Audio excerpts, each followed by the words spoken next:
본사의 헌신 예배를 하나님 앞에 드리시겠습니다. 기도하시겠습니다. 하나님 아버지 고맙습니다. 오늘도 귀하고 복된 날 저희들 먼저 하나님 전에 나와서 예배로 영광 돌리게 하심을 감사드리며 아버지 이 시간은 우리 본사의 헌신 예배로 아버지 앞에 드리오니 저희들의 몸과 마음과 정성을 다하는 귀한 예배를 받아주시길 원합니다.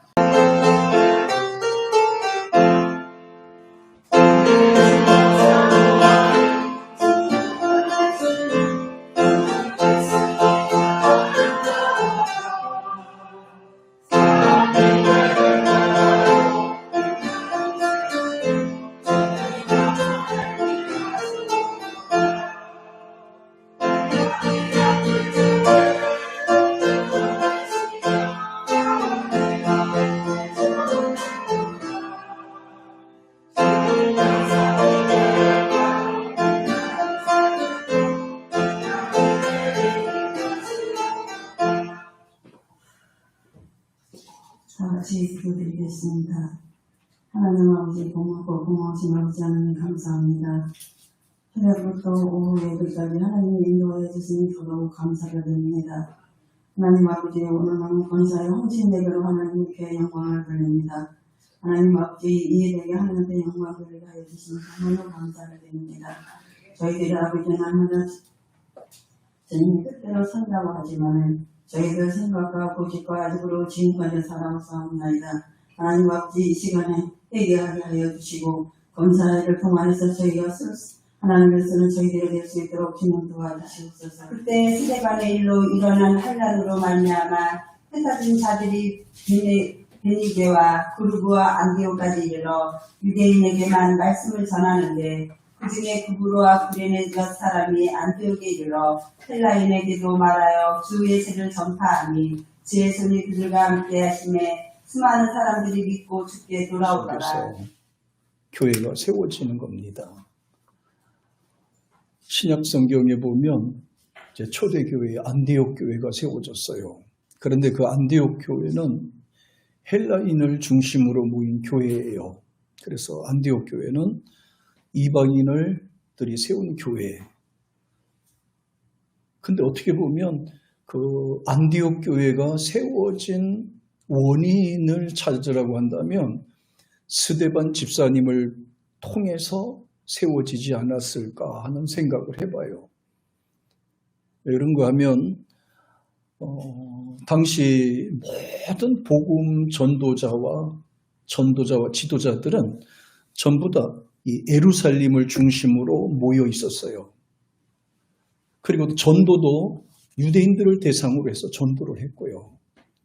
그래서 12사도들과 그 밑에 7 집사님들 그리고 또 많은 성도들이 예루살렘 교회를 중심으로 해서 이 교회가 중심으로 세워졌습니다. 만약에 이렇게 생각을 해보세요. 예루살렘 교회가 흩어지지 않고 오늘날 계속 그 예루살렘을 중심으로 교회가 세워져서 그곳을 중심으로 무대가 된다라고 한다면 아마 대한민국에 복음이 들어오기는 쉽지 않죠. 전 세계로 복음이 전달되기가 쉽지가 않습니다. 그런데 하나님의 계획은 바로 이 고난을 통해서 핍박을 통해서 새로운 역사를 만들어가요. 당시 스데반 집사님은 7장에 보면 유대인을 대상으로 복음을 전도하다가 그 유대인 청년들에게 돌에 맞아서 순교하게 됩니다. 그 일로 인해서 이 바짝 독이 올란 그 유대인들이 크리스찬들을 조직적으로 핍박하기 시작을 하고 그 이유 때문에 예루살렘 교회 성도들이 흩어지게 돼요. 왜냐하면 핍박을 하니까 그래도 무섭잖아요. 잡히면 죽으니까 돌에 맞아 죽고 하니까 이 사람들이 이성을 상실하게 되면 사실 짐승보다도 못합니다. 무지하고 야만적이에요. 세상이 얼마나 야만적이냐 하면은 복음을 전한다고 예수님을 전한다고 스데반 집사님을 가운데다 모아놔놓고 돌 갖다 던져서 때려 죽이는 법이 어디 있어요. 이거는 무슨 혹시라도 종교인이라면 이해가 되는데 종교인인데 그게 또 이해가 안 돼요. 우리나라에도 여성들이 잘못했을 때는 또 가만히, 최소한 가만히다가 이게 가만히 보쌈을 해가지고 때리는 경우가 있잖아요. 근데 유대에서는 또 불의한 일을 저질렀을 때는 여자분들은 그냥 길바닥에다 가게 하고 사람들이 무슨 돌에 던져서 때려서 죽여요. 지금도 팔레스타인 지역에서는 그리고 있어요. 돌로 때려서 죽이는단 말이에요. 그리고 그 당시만 해도 스데반 집사님들 보면 할 수 있잖아요. 돌에 때려서 죽였어요. 그래도 스데반 집사님은 끝까지 믿음을 지켰고 끝까지 복음을 전했고 하나님 앞에 자기의 영을 맡기면서 아름답게 순교하는 모습을 보였습니다.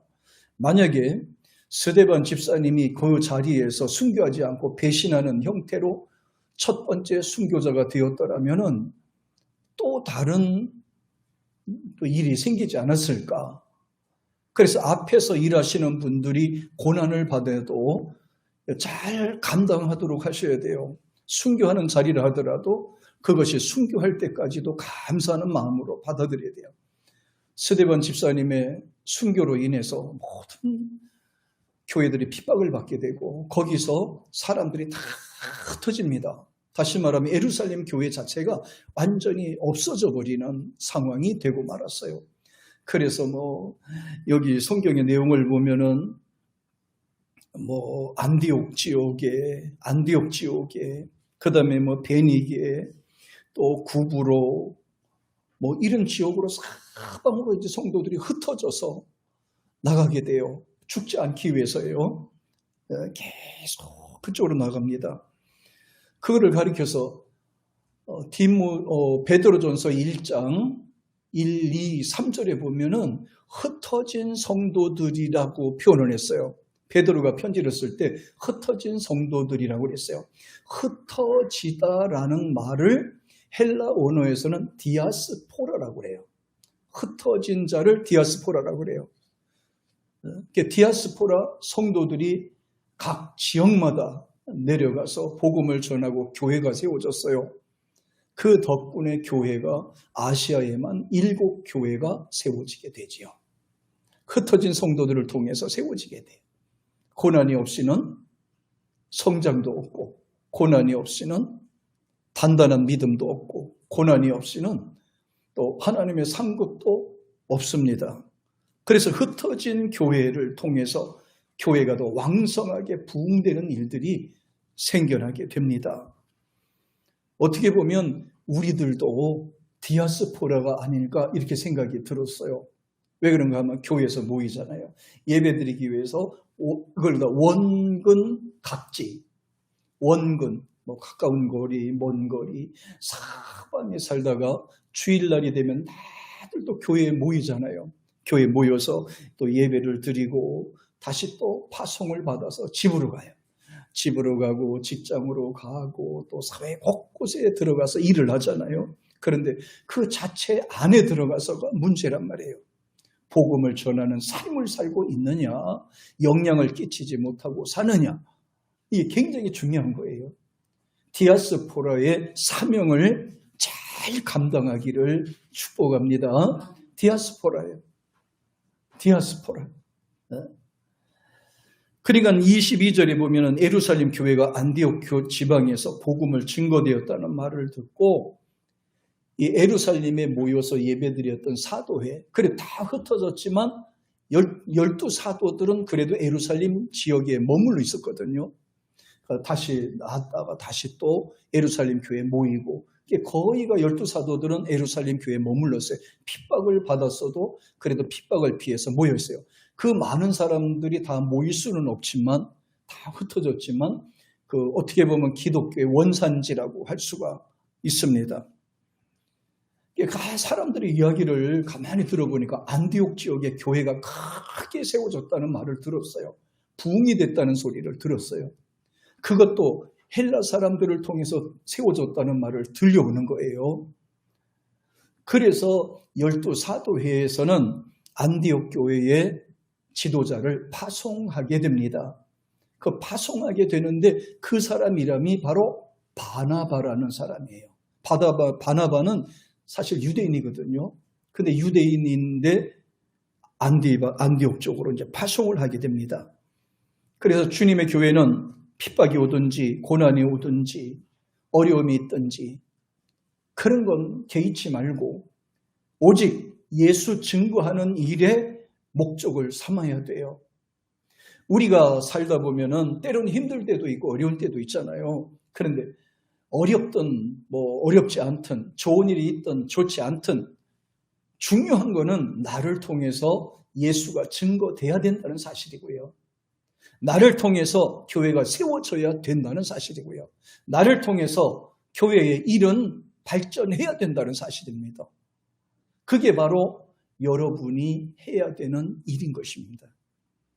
살다 보면 어려움도 있고 힘든 일도 있고 여러 가지 모든 고난을 당할 때가 있어요. 생활적인 어려움이나 사람을 통해서 당하는 일도 많습니다. 그러나 중요한 것은 나를 통해서 예수가 증거되어야 된다는 사실입니다. 내가 주님 앞에 갈 때까지 이 사명은 계속 유효한 겁니다. 힘들어도 어려워도 답답해도 안 돼도 예수의 복음은 전해져야 돼요. 예수의 복음은 전파되어야 됩니다. 적당한 때에 불러서 하나님이 우리를 세우셨잖아요. 분명히 하나님의 계획과 뜻이 우리 교회에 있고 여러분들에게 있으신 거예요. 하나님은 적당한 시대에 아브라함을 불러주셨고 민족의 조상이 되게 하고 또 민족의 조상이 되게 하고 믿음의 조상으로 삼으셨어요. 애굽에서 종살이하던 이스라엘 백성들이 부르짖음을 듣고 하나님은 모세를 다 보내주셨어요. 그래서 이 교회의 역사를, 구속의 역사를 이루어 주셨죠. 모세 시대가 끝나자 하나님은 다시 여호수아를 하나님의 일꾼으로 세워서 가나안 복지로 이끌도록 만들었어요. 다 의미가 있어요. 그래서 로마서 8장 28절에도 보니까 하나님은 합력해서 선을 이루시느니라 이렇게 말씀했어요. 우리는 합력하여 선을 이루시는 그 하나님의 그 계획과 섭리를 우리 이해를 못해가지고 힘들어하는 거죠. 고난이 오든 시련이 오든 아픔이 오든 우리는 하나님의 섭리라고 생각하고 항상 기도하면서 그 분야를 기도하며 극복해 나가는 믿음이 되기를 축복합니다. 그거예요. 힘들 때도 있지, 어려울 때도 있지. 왜 나한테만 이런 게 오느냐고 그런 소리 이제 우리 안 하시지요? 어려움이 있고 힘든 일이 있으면 왜 하나님은 나만 이런 어려움을 주셔요? 왜 하나님은 나만 모른 척 하세요? 이제는 그 수준은 너무나지 않았어요? 예? 이제는 우리 예은이 같은 믿음은 아니지요? 고난이 와도 그래 기도하려는 뜻이요. 힘든 일이 와도 그래 기도하려는 뜻이요. 일이 안 풀리면 그래 정신 차리라는 하나님의 계신가 봐. 더 기도해야 되겠지? 더 하나님 앞에 나와야 되겠지? 이렇게 이 믿음 자체를 긍정적인 삶으로 바꿔놓는 거예요. 우리는 얼마든지 할 수 있어요. 예수 믿지 않는 사람들은 영이 죽어 있어요. 그 영이 죽어 있는 사람들에게 할 수 있다 하면 무엇이냐? 할 수 있습니다. 그럼 예, 할 수 있습니다. 정신력으로 이제 할 수 있다고 믿고 나가는 겁니다. 영이 죽었음에도 불구하고 부정적인 말을 하지 말고 긍정으로 사세요. 그래, 좋아도 그만, 안 좋아도 그만. 될 수 있으면 긍정으로 살아야지. 이렇게 하고 사는 겁니다. 영이 없는 사람도 정신력으로 살잖아요. 그런데 하물며 하나님 앞에 영이 살아있는 우리가, 하나님의 성령이 우리와 함께 있는 우리가 고난이 온다고 낙심했어야 되겠습니까? 어려움이 있다고 좌절하면 되겠습니까? 힘들다고 해서 포기하면 되겠습니까? 하나님이 도우시고 하나님이 역사하시는데 걱정할 필요가 뭐 있습니까? 기도할 수 있는데 왜 걱정하십니까? 기도하는데 왜 걱정하십니까? 기도할 수 있는데 뭘 걱정하냐 이 말이에요. 하나님은 살아계신데 뭘 걱정하냐 이 말입니다. 하나님이 도와주신다고 약속을 하셨음에도 왜 걱정을 하느냐 그 말입니다. 왜 걱정을 하냐 그 말이에요. 다윗을 통해서 하나님은 이스라엘 나라를 굳건한 나라가 되도록 했고 솔로몬을 통해서 성전을 건축하고 하나님께 영광을 돌리셨어요. 예수님은 베드로와 12 제자들을 훈련시켜서 복음을 증거하는 기본으로 세워주셨습니다. 사도행전 6장에 보면 교회가 크게 부흥됐을 때 교회 7교회 집사들을 세우게 됩니다. 그때 자격을 보면은 그 세우신 자격을 보니까 출애굽기 18장에 천부장을 세웠을 때의 내용하고 비슷해요. 그러니까 초대교회도 일꾼을 세웠을 때 구약의 천부장, 백부장, 10부장 세워서 관리하도록 하는 것과 이 초대교회도 비슷한 면이 있어요. 첫째, 성령 충만해야 된다. 이 성령 충만해야 된다는 것은 그 어떤 일이 있어도 늘 기도하면서 극복하는 사람을 그렇게 말해요. 충만하다 그러면 맨날 여기가 뻥 뚫어져서 가슴이 막 이렇게 풍선 불어난 것처럼 맨날 그렇게 하고 사람 빨리 죽어요. 그러니까 빨리 죽으니까요. 그러니까 성령 충만한 거는 항상 지치지 않는 믿음을 말하는 거죠. 지치지 않는 기도 생활, 지치지 않는 신앙 생활을 그렇게 말해요. 고난이 오든 시련이 오든 아픔이 오든 흔들리지 않고 항상 하나님 말씀 따라서 감사하고 찬양하고 예배하고 이렇게 사는 모습을 우리가 성령 충만이다라고 성경에는 말씀하고 있어요. 그러니까 답답했을 때는 찬송하고 기도하세요. 근데 이 기도라는 것도요, 기도하는 것도 찬양하는 것도 예배하는 것도 그 리듬이 있더라고. 그 리듬이 깨지니까 다시 시작하려고 그러니까 또 좀 서먹서먹하고 조금 멀어진 느낌이 좀 있어요. 그래서 그 리듬을 잃지 않는 것이 굉장히 중요하더라고요. 그 리듬을 잃지 않는 거예요. 그 다음에 두 번째는 지혜가 있어야 돼요. 우리는 하나님의 사람이잖아요. 그러니까 지혜가 있어야 돼요. 지혜롭게 생활해야 돼요. 이것도 마찬가지로 하나님이 주셔야 돼요. 성경을 많이 읽으신다고 지혜가 생기는 거 아니에요. 박사님이 됐다고 해서 지혜가 생기는 게 아니에요. 지혜는요, 생활 속에서 터득해지는, 경험에서 터득해지는 거예요. 신앙생활에서 고난을 극복하는 과정에서 생기는 그 노하우 같은 거 있죠. 그런 것들을 통해서 지혜가 생기는 거예요. 기도할 때 이런 게 생겨요. 아무것도 생각이 안 나는데 교회 가서 기도하다 보면 생기는 거 있죠. 다 잊어먹었는데 기도하다 보면 그런 것들이 다시 또 새록새록 올라와. 저도 그런 거예요. 저도 가끔씩요, 깜빡깜빡해서 잊어먹을 때가 있다고. 근데 교회에서 기도하려고 머릿속에 찬송도 부르고 하다 보면 그 잊어먹은 것이 다시 또 생각이 나요. 그래서 하나님이 기도하라고 하는 거는 잊지 말라고 하는 거구나. 나는 잊어먹는데 하나님은 잊어먹지 않게 하는 거 있죠. 사업을 하거나 어떤 문제를 해결할 때도 마찬가지예요. 본인의 생각과 의지로, 지각으로 판단해서 생활했을 때는 하다가 중간에 생각이 안 나면 포기할 때가 있어요. 잊어먹으니까. 그러나요? 기도하다 보면 잊어먹은 것이 다시 떠오르게 만들어주세요. 필요한 것은 다시 생각나게 만들어주세요. 그래서 기도를 하라고 말씀하신 거예요. 시험을 이길 수 있는 것도 기도라고 말씀하세요. 고난을 이길 수 있는 것도 기도라고 말씀하신 거예요. 그래서 지혜롭게 살라, 그 부분을 강조했고, 세 번째는 사람들과의 원수를 맺으면 안 된다고 그랬어요. 사람들과의 관계에서 원수를 맺으면 안 돼요. 사람들과의 모든 면에서 호의적이어야 된다. 서로 미워하는 감정 없이 서로 사랑하고 아끼고 소중하고 필요한 것처럼 다 그런 마음으로 살아갈 때 하나님께서는 그 속에서 기쁨도 느끼게 하고 행복도 느끼게 하고 이런 거예요. 근데 저는 여기서 한 가지 더 첨부시킬 거 있어요. 바로 순종하는 믿음입니다. 말씀에 순종하는 믿음입니다. 이 말씀에 순종하는 믿음이 있을 때 하나님이 능히 감당할 수 있어요. 사도행전 6장 7절에 보면 하나님의 말씀이 점점 왕성하여 예루살렘에 있는 제자 수가 더 심히 많아지고 이렇게 표현했거든요.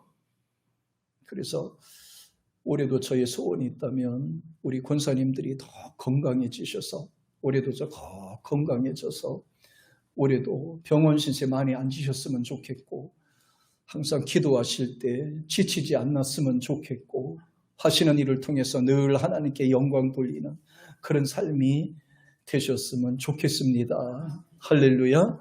우리 권사님들을 통해서 교회가 또 단단히 또 세워져 가고 하나님이 영광 받으시는 여러분과 모두가 되기를 축복합니다. 그럼 바나바는요, 뭘 하냐? 두 가지를 강조하는데요. 첫째가 바나바는 성령에 충만하고 착한 사람이라고 그랬어요. 뭐 한 사람이라고요? 착한 사람이라고 표현했어요. 여러분 스스로 생각할 때 여러분이 착한 것 같아요? 안 착한 것 같아요? 어때요? 착한 것 같아요? 우리 회장님 착한 것 같아요? 못된 것 같아요? 착한 것 같지요? 참 착각도 여러 가지다. 그래요, 맞아요. 착해요. 참 우리 권사님들 착해요. 참 착합니다. 가정에서, 교회로, 교회에서, 직장에서 떠나지 못하잖아요. 이게 착하잖아요. 이게 착하지 않으면 감당할 수 없잖아요. 이중인격자가 아니라는 뜻이지요.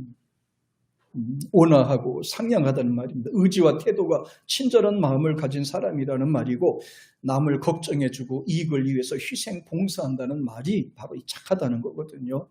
바나바는 보세요. 일하는 곳, 자기가 하는 일, 사람들을 만나는 모든 사람들에게 인정을 받아서, 대접받는 게 아니고 인정을 받아서.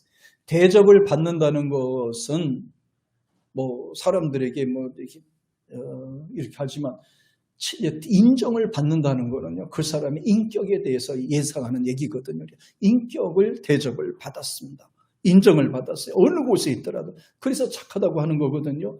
사도행전 4장과 9장 두 곳에 나오는데요. 4장 37절에 보면 초대교회가 필요하여 그의 밭을 팔아서, 교회가 굉장히 어려웠었어요. 그렇게 어렵지 않은 교회가 어디 있어요? 교회가 세워지려고 그러면 굉장히 어려웠어. 초대교회도 마찬가지로 굉장히 어려웠거든요. 그런데 바나바는 교회를 운영을 하면서 어렵자, 자기가 그 지역에 있는, 그래도 유대인이니까 땅들을 다 갖고 있잖아요. 우리가 땅을 팔아서 교회에다가 헌납을 해드렸어요. 그래서 교회가 더 왕성해졌는데, 그런데 또 요구를 보고 지만 하냐? 나도 해지. 그래서 5장에 보면 따라서 흉내를 냈던 사람의 부부가 있죠. 아나니아와 삽비라가. 지만 할 수 있어? 나도 할 수 있어. 지만 잘해? 나도 해. 그래서 땅을 팔아서 감춰두고 다 드렸다고 거짓말하다가 망한 집이 바로 아나니아와 삽비랍니다. 헌신은 따라하지만 그렇다고 해서 질투하는 것까지 가서는 안 된다는 것을 나타내줬어요. 바나바의 그 헌신된 삶을 통해서 영광도 됐지만, 시기 질투가 많았던 아나니아와 삽비라는 두 내외가 한순간 한 시즌에 동시에 죽는 비참한 일도 생겼습니다. 다 흉내낸다고 되는 거 아니야. 이 믿음은요, 자기 믿음대로 헌신해야 되는 거예요. 자기 믿음대로 해야 돼요. 남이 한다고 같이 이렇게 막 하다 보면 가다리 째진다니까. 얘 믿음대로 해야 돼. 믿음대로. 믿음대로 해야 돼. 헌신하는 거나 모든 게 그래요. 또 이 사울 같은 경우에 보세요. 사울 같은 경우에는 계속해서 예수 믿는 사람들을 정보로 캐내서 체포해가지고 관가에 넘기는 일을 했어요. 이 사울이. 그러니까 예수 믿는 사람들이 모인다 정보를 알아다니면 쫓아가서 그 사람 체포해가지고 관가에 넘기는 역할을 해서 젊은 사람들이 모여가지고. 그런데 예수님께서 담메색에 올라가는 사람을 확 붙잡았잖아요. 사울아, 사울아, 이 못된 놈아, 어찌하여 나를 핍박하느냐? 네? 뭔데요? 누군데요? 네가 핍박하는 예수다. 야, 저는 며칠 전에 그 부활이라는 그 영화 있어요. 예수님이 그 부활하셔서 나온 그 영화를 봤는데, 그 부분에 가서 보면서 얼마나 흥분되는지, 너무너무 막 흥분돼. 영화인데도 그렇게 잘 찍었어요. 아주 일반적으로 똑같았어요.